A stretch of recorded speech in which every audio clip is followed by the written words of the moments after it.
Jo crec que la majoria dels socis del Barça volen la reforma, potser un 80% segons diuen les enquestes.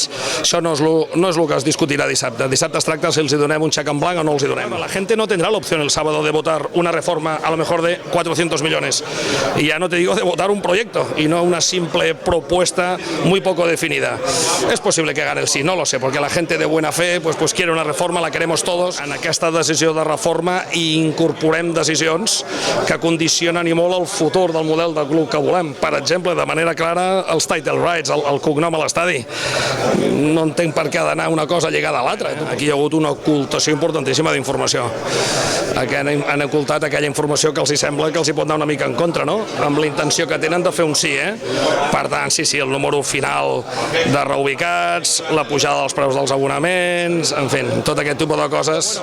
Yo creo que es posible que gane el sí, para entendernos, porque en el sentido compartido general del barcelonismo, lo sé, nos lo dicen las encuestas, la mayoría de gente está por una reforma.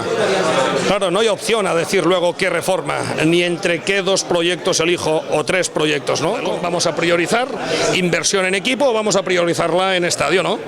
Ellos hacen la cuadratura mágica de que todo es posible.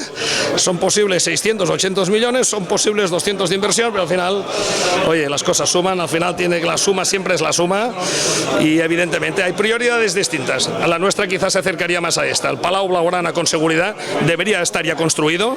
Oye, y el Camp Nou seguro que encontramos momentos mejores y ocasiones mejores para desarrollarlo,